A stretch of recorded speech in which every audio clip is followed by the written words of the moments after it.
Atención, este podcast está diseñado con fines educativos y está dirigido al personal de salud. No debe ser tomado como una opinión médica. Innovación, ciencia y convivencia. La Asociación Mexicana de Gastroenterología presenta Educación Médica Continua. Agradecemos a nuestros patrocinadores. Gastroperlas AMG.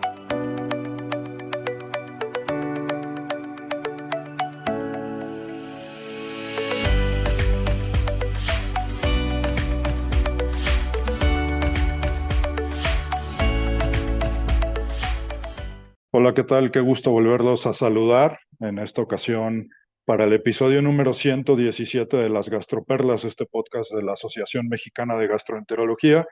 Estamos en la cuarta temporada y este es el último capítulo que tratará sobre temas que nos competen tanto a los cirujanos como a los gastroenterólogos. En este capítulo vamos a tratar específicamente el tema de la endoscopía dentro del quirófano. Bueno, y les voy a presentar a los invitados de primera que tenemos para discutir este tema. Ambos son poblanos. Voy a empezar por orden alfabético, por el apellido. Primero el doctor José Miguel Espinosa González.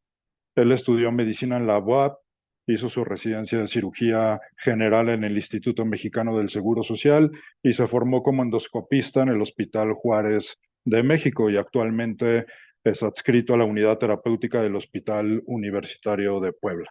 Gracias, José Miguel, por aceptar la invitación. Muchas gracias a ti y a todos ustedes por invitarme a este podcast.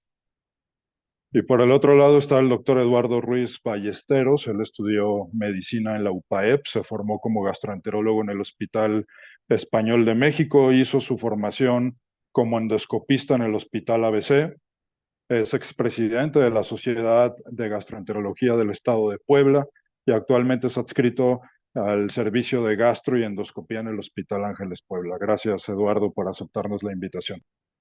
Muchas gracias, Alberto, por la invitación a las Gastroperlas, a la AMG y al Comité de Difusión, por la invitación a participar. Y gracias, Miguel, por también participar en este capítulo.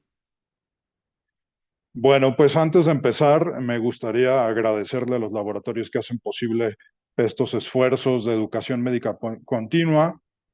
Y como introducción, me gustaría decir que el uso de la endoscopía en el quirófano ha evolucionado significativamente desde que se introdujo en el siglo XX, que fue cuando prácticamente surgió la tecnología que nos permite ver la endoscopía como hoy la vemos. En un principio, en sus inicios, fue meramente diagnóstica, pero después se convirtió en terapéutica, inclusive ahora hace procedimientos francamente invasivos, digamos, de mínima invasión que le permiten al paciente recuperarse más rápido. Y la colaboración entre cirujanos y gastroenterólogos, ambos pueden ser endoscopistas en procedimientos quirúrgicos, se vuelve cada vez más relevante. Y bueno, pues sin más preámbulo, la primera pregunta se la quiero plantear a José Miguel y sería, ¿cuáles procedimientos quirúrgicos deberían rutinariamente verificarse con una endoscopía transoperatoria?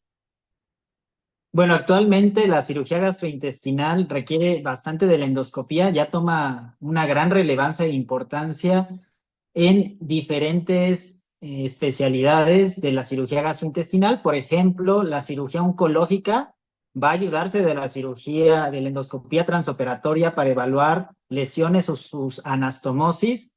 La cirugía bariátrica de igual manera se va a poder ayudar de la endoscopía para evaluar anastomosis o riesgo de fuga anastomótica. La endoscopía de la vía biliar va a ayudar a los cirujanos hepatopancreatobiliares para determinar también la extensión de lesiones o resolver los litos por CEPRE de forma transoperatoria, y también podemos evaluarlo en la colorectal, ya que son cirugías con unas anastomosis de, digamos, riesgo, y la endoscopía transoperatoria nos va a ayudar a disminuir esos riesgos o identificar posibles complicaciones para poder elevar la seguridad de los pacientes. Entonces, ya de rutina casi es en las especialidades quirúrgicas el uso de estas técnicas endoscópicas.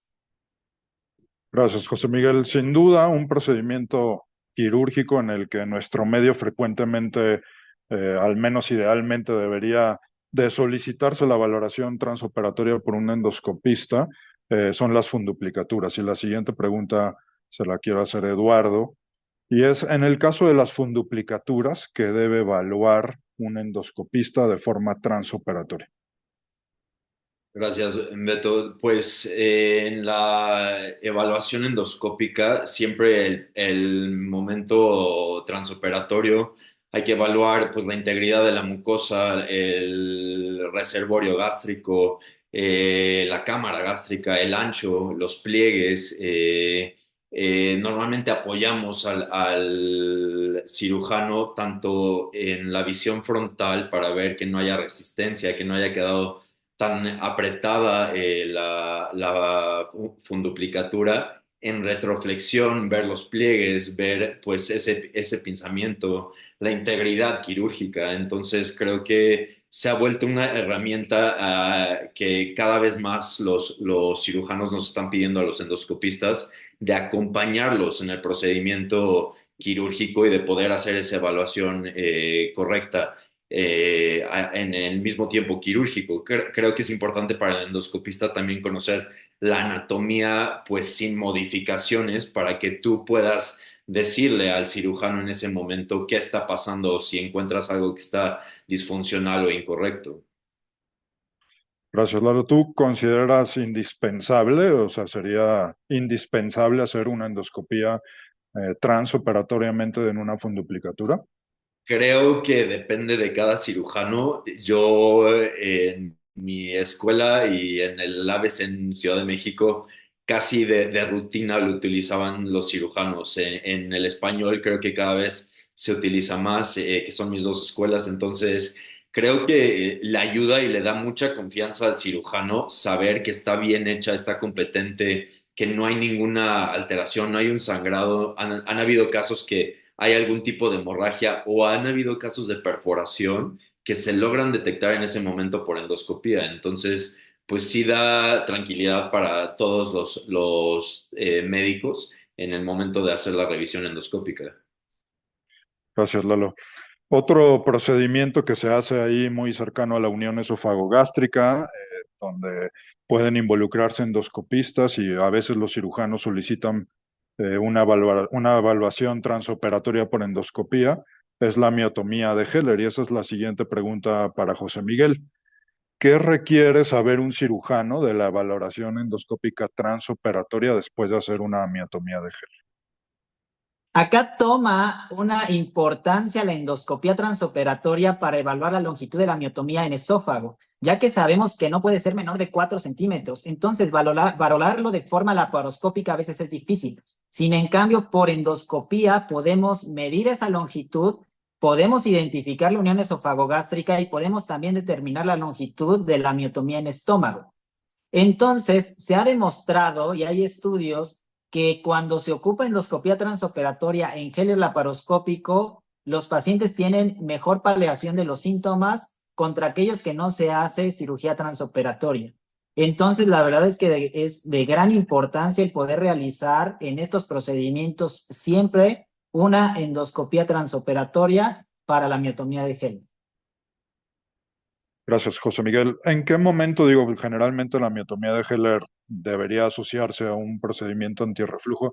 ¿En qué momento crees tú que sea el mejor para hacer la endoscopía transoperatoria? ¿Cuando se terminó la miotomía o ya una vez que está hecha la funduplicatura o el procedimiento antirreflujo? Bueno, aquí va de la mano con la pregunta que le hicieron a mi compañero Lalo Ruiz anterior. Lo ideal es valorar la miotomía antes de la funduplicatura para saber exactamente y de forma objetiva qué tanta longitud tenemos en esófago. Y posterior, al final de la cirugía, también podríamos evaluar. Otra cosa importante es que nos va a permitir evidenciar aquí con un riesgo mayor las posibles complicaciones como una fuga o una perforación esofágica, ya que podemos hacer una prueba neumática con el endoscopio aire y por la paroscopía en agua y podemos ver si no hay perforación esofágica y irnos con toda tranquilidad que nuestro procedimiento fue el adecuado y que el paciente se va a recuperar adecuadamente. De acuerdo, ¿no? A veces son perforaciones tan chiquititas que hasta el momento de insuflar el gas a través del endoscopio se hacen evidentes. Bueno, y aprovechando que regresaste a la pregunta anterior, cuando tú haces una funduplicatura y tú le pides al endoscopista que la evalúe transoperatoriamente, ¿qué quieres saber? ¿Qué te gusta que te diga el endoscopista? ¿Qué tanta resistencia tiene al paso de mi endoscopio? Porque eso me va a hablar del síntoma que pudiera tener disfagia después de un procedimiento antirreflujo. Hablando únicamente de reflujo y de funduplicatura. Sabemos que idealmente en geles laparoscópico se prefiere una funduplicatura parcial para poder abrir esa miotomía y permitir mejor el paso de alimentos. Entonces, específicamente en cirugía antirreflujo, ¿qué tanta resistencia tengo al paso del endoscopio? Con eso es suficiente. Gracias, José Miguel. La siguiente pregunta se la quiero hacer a Eduardo y bueno, es preguntarle, sabemos que la mayoría de las fallos después de una miotomía de Heller, pues es la incorrecta sección de las fibras, sobre todo del estómago en la parte final de la miotomía. ¿Tendría alguna utilidad hacer una manometría después de que se hizo la miotomía de forma transoperatoria? ¿Y tiene alguna utilidad utilizar el endoflip en estos casos? Sí, de hecho la única forma de hacerlo sería con el endoflip. Ya para la miotomía se supone que el paciente ya hubiera tenido ese abordaje correcto y serviría hacerlo posterior ya a la miotomía. Pero el endoflip, al ser el catéter endoluminal de imagen, nos permite hacer la transoperatoria con el paciente sedado. Te da una pues visualización en tercera dimensión de la unión esofagogástrica de la cámara, tiene los electrodos de impedancia, entonces eso permite saber la distensibilidad y peristalsis secundaria que pudiera tener el paciente. Entonces creo que transoperatoria sería adecuado utilizar el endoflip. Gracias, Lalo. Pues aprovechando que estamos en esa zona anatómica, siguiendo un poco más abajo en el estómago, pues se han descrito varios procedimientos híbridos, justamente donde colaboran tanto endoscopistas como cirujanos para la resección de tumores gástricos, particularmente los tumores GIST. Y esa pregunta también se la quiero hacer a Eduardo. ¿Cuándo está indicada la colaboración entre endoscopistas y cirujanos para la resección de estos tumores? Pues cada vez están más como de moda todos estos procedimientos o más en como a la vanguardia y en avance, o sea, cada vez se está trabajando más toda esta endoscopía para tratar de evitar cirugías o procedimientos quirúrgicos mayores, pero pues hay resección laparoscópica asistida por endoscopía, hay diferentes procedimientos de pues cirugía transgástrica también que es asistida a través del endoscopio con la laparoscopía. Entonces, se están creando pues de años para acá utilizando nuevas modalidades que para estos tumores gástricos o del estroma gastrointestinal pues son una ventaja para los diferentes sitios. Creo que la endoscopía nos sirve para hacer un diagnóstico adecuado. El ultrasonido endoscópico con la toma de biopsias por aguja fina es esencial y hacer un buen abordaje y de ahí pasar con nuestros compañeros cirujanos para hacer un trabajo en conjunto y ver el mejor procedimiento disponible. Gracias, Lalo. Uno se imaginaría, por ejemplo, cosas tan sencillas como que esté el cirujano por la laparoscopía, ¿no? Y mediante la transiluminación el endoscopista le dice, aquí está el tumor, ¿no? Lo puede ver él desde el interior del abdomen. Y por eso es que hay en inglés muchísimos acrónimos para distinguir, digamos, los distintos abordajes en los que colaboran los cirujanos y los endoscopistas para la resección de estos tumores. Y esa es la siguiente pregunta que le quiero hacer a José Miguel, si más o menos nos puede ejemplificar o hablar de alguno de estos acrónimos y en qué consiste. Bueno, todos son derivados de sus siglas en inglés, pero básicamente para que podamos comprenderlos es laparoscopía asistida en endoscopía, endoscopía asistida en laparoscopía, en laparoscopía asistida en el tracto gastrointestinal para resecciones y la cooperación de laparoscopía y endoscopía. Aquí lo que es importante saber es que esto es un trabajo multidisciplinario y es en conjunto el cirujano y el endoscopista. Y estos procedimientos híbridos tomaron gran relevancia hace algunos años, pero actualmente con las técnicas tan avanzadas de disección endoscópica, se tiene que estar preparado, por ejemplo, una disección muy grande de tracto gastrointestinal, una lesión gástrica donde vamos a hacer una disección completa. Tenemos que tener preparado el equipo quirúrgico por si no pudiéramos cerrar el defecto. Entonces, ahí podríamos apoyarnos de la laparoscopía cuando hacemos procedimientos endoscópicos. Y también a decirle al cirujano dónde están los márgenes del tumor para que haga una resección. Vamos a poner un ejemplo, cirugía colorectal. Entonces, cuando yo decido que esta lesión no la vamos a poder quitar por disección endoscópica, pero tampoco requiere una cirugía mayor o oncológica, podríamos ayudar al cirujano por la paroscopía únicamente a resecar ese segmento del tubo digestivo sin que haga una cirugía mayor. Y entonces de eso se tratan estas nomenclaturas que trabajamos en conjunto los endoscopistas y los cirujanos. La que más se está actualmente haciendo y lo podemos ver de forma común es la láparo con endoscopía en cirugía de vía biliar, aquella que se hace cirugía de vesícula y podemos hacer al mismo tiempo la CEPRE. Pero los demás ya han costado un poquito de trabajo hacerlos el día a día porque las técnicas, tanto laparoscópicas como endoscópicas, han crecido, se han dominado más y también ya sabemos qué lesiones vamos a poder quitar por endoscopía y qué lesiones se van a ir a cirugía definitiva. Entonces, eso ha cambiado bastante el paradigma para poder definir si se va a tratar por laparoscopía, por endoscopía o incluso todavía por cirugía abierta algunas lesiones. Gracias, José Miguel. Es decir, de la colaboración, por ejemplo, en estos tumores GIST del estómago entre endoscopistas y cirujanos, pues lo que pongamos que se puede conseguir es una resección suficiente, con márgenes oncológicos limpios, pero sin la necesidad de quitar eh, proporciones mayores del estómago, hacer procedimientos mayores, ¿no? Y eso es un punto muy claro donde la colaboración entre endoscopistas y cirujanos pues rinde frutos evidentes.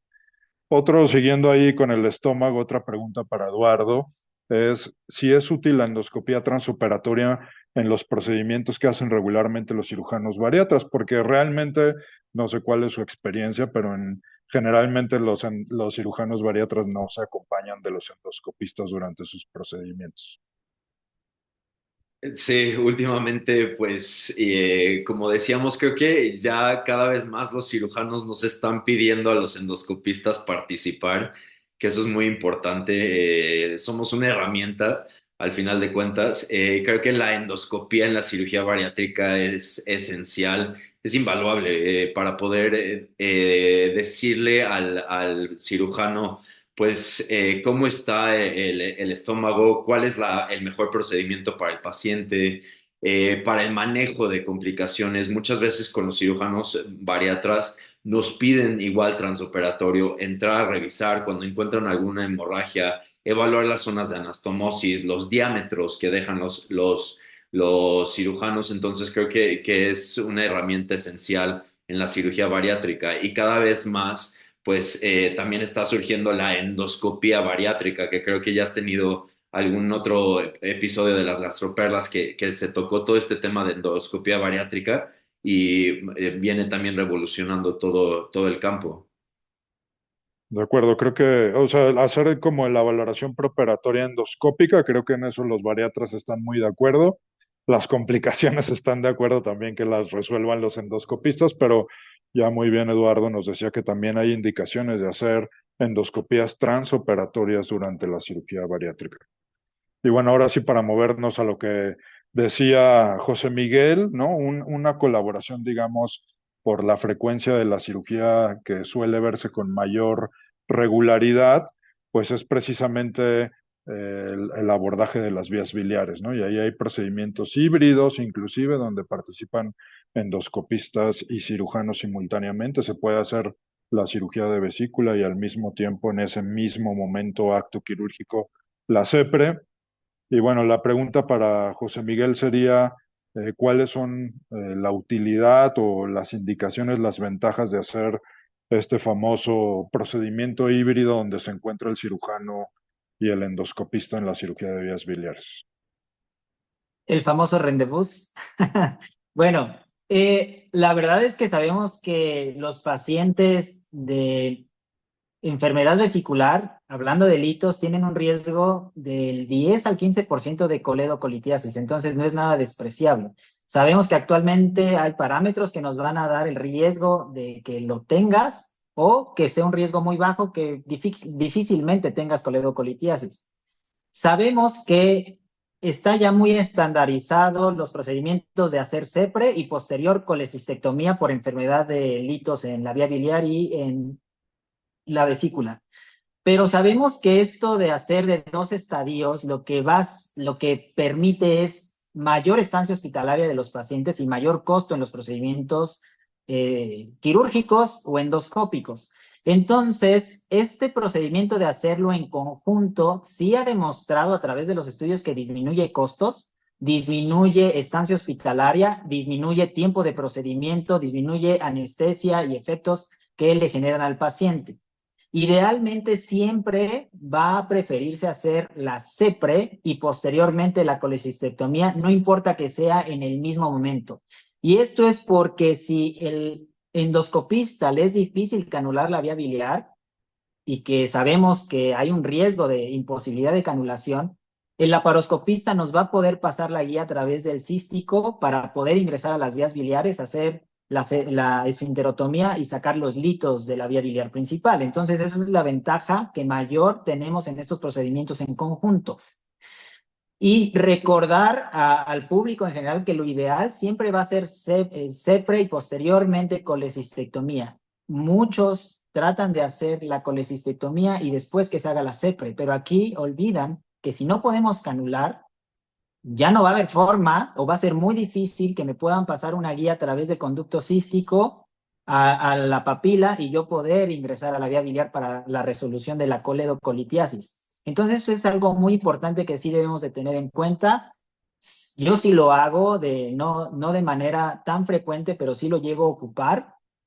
Y la verdad es que les va muy bien a los pacientes. Y en estos pacientes que tenemos no institucionales, pues se ve claramente la disminución en cuanto a costos y estancia hospitalaria.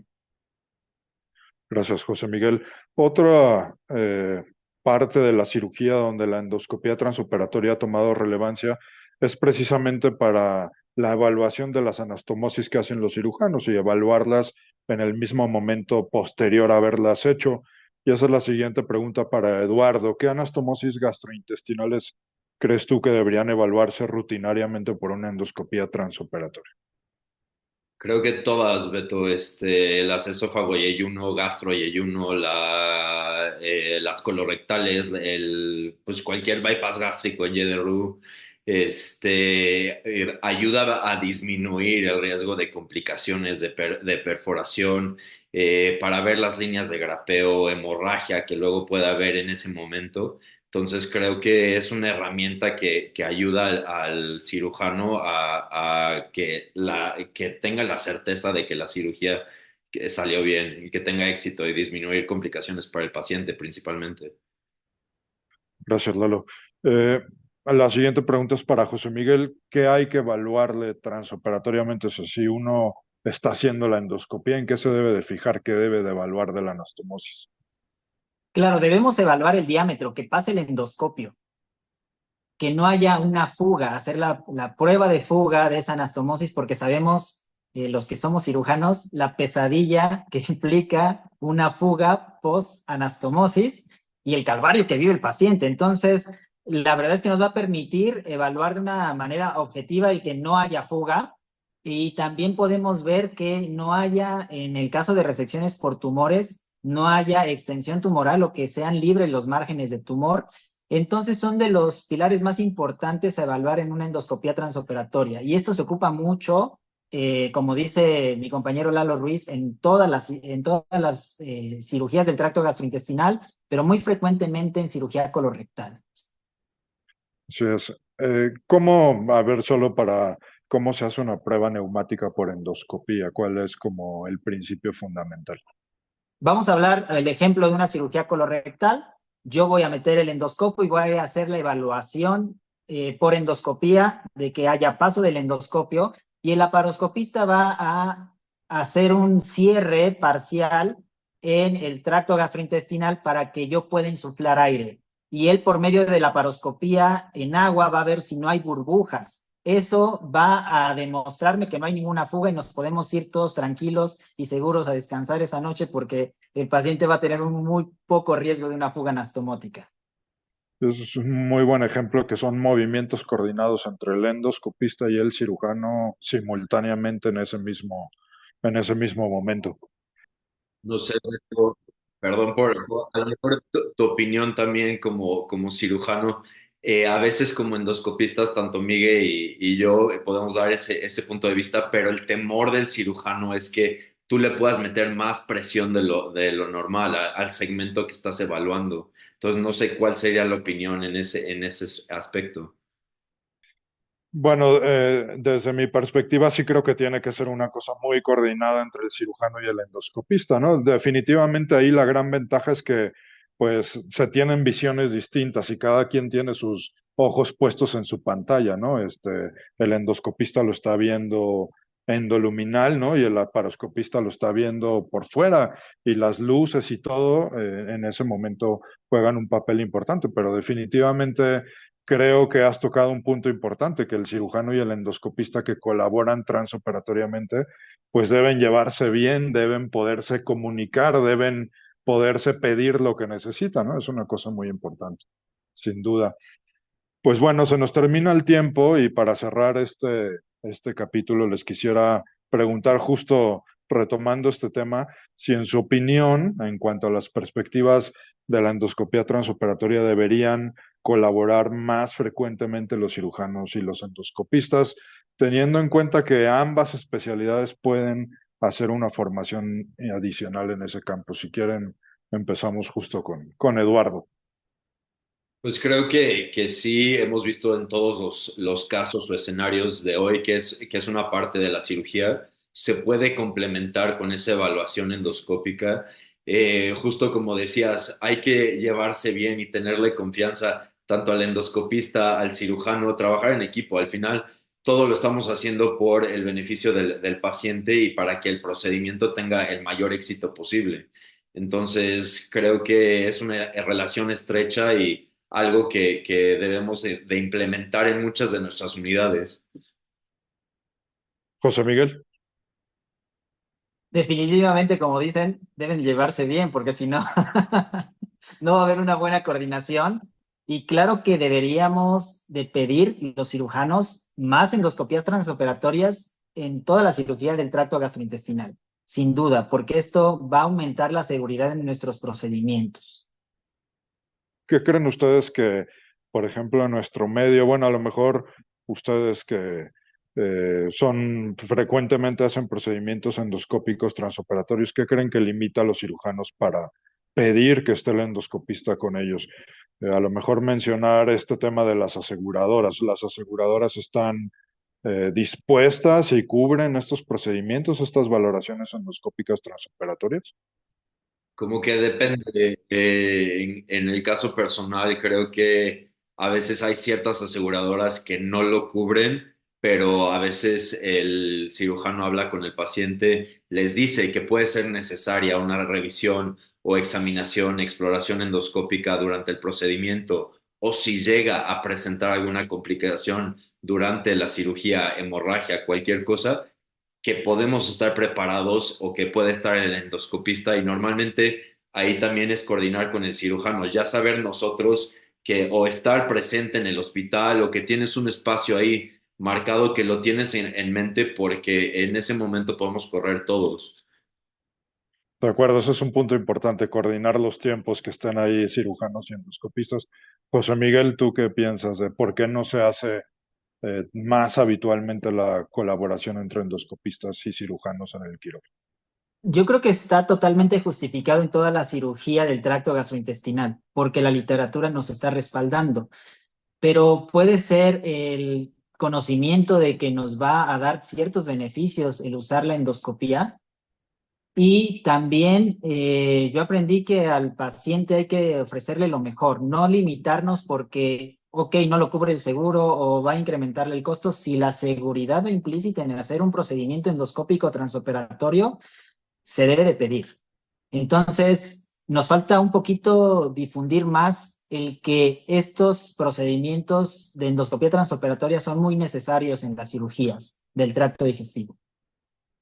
Claro, aumenta más los costos darse cuenta en el postoperatorio que algo que se pudo evidenciar por endoscopía, sin duda. Bueno, la última pregunta ya es, bueno, de ida y vuelta, digamos, por ejemplo, para José Miguel, que es cirujano, es válido que los cirujanos se autoevalúen, por ejemplo, sus funduplicaturas si son endoscopistas o sus miotomías si son endoscopistas, o viceversa, ¿no? Por ejemplo, si los endoscopistas pueden evaluarse sus resecciones mucosas o sus procedimientos endoscópicos. Primero, José Miguel. Yo diría que no. Y te voy a decir por qué. Porque no te vuelves objetivo si juegas de las dos partes. Entonces, tienes que saber si en el procedimiento que estás haciendo vas a ser cirujano o vas a ser endoscopista. Porque pudieras no ser objetivo. Vamos a dar el ejemplo burdo de una miotomía. Laparoscópica Heller. Entonces, me va a costar a mí mismo trabajo decir, no me fue suficiente la miotomía. Entonces, no sería lo ideal, dándote esta respuesta franca, que nosotros mismos como cirujanos seamos los supercirujanos que podamos ser de todo. Debemos de tener esa barrera y definir si somos cirujanos en ese momento o si somos endoscopistas. ¿Tú qué piensas, Lalo? Gracias, José Miguel. Pues creo que estoy de acuerdo con Miguel. Al final, o te dedicas a endoscopía haciendo pues todos los procedimientos que se pueden hacer. Miguel, que tiene una unidad muy completa y se dedica más a endoscopía, realmente pues, creo que tienes que tomar una decisión. Cuando eres cirujano y endoscopista, no, creo que no puedo opinar mucho. Realmente soy gastro y endoscopista, pero sí, o como cirujano creo que tienes que decidir. O sea, no habría un parámetro para poderte autoevaluar, creo. De acuerdo, yo digo, si puedo dar mi opinión, estoy de acuerdo, ¿no? Además de la objetividad, pues el caso de la miotomía estuvo estresado durante 2, 3 horas y de luego autoevaluarse, pues es complicado, ¿no? Pero bueno, pues no me queda más que agradecerles que nos hayan compartido su tiempo y sus conocimientos y agradecerles a todos los que nos hacen favor de escuchar estas gastroperlas. Muchas gracias a ambos. Muchas gracias, Alberto, y a la AMG, al comité. Gracias, Miguel, y a los coordinadores. Muchas gracias, Alberto, Lalo, AMG. La verdad es que fue una charla padrísima, de una discusión padrísima. Entonces, nos vemos y estamos y seguimos en contacto. Muchas gracias. Gracias. Innovación, ciencia y convivencia. La Asociación Mexicana de Gastroenterología presentó Educación Médica Continua. Agradecemos a nuestros patrocinadores. Gastroperlas AMG. Atención, este podcast está diseñado con fines educativos y está dirigido al personal de salud. No debe ser tomado como una opinión médica.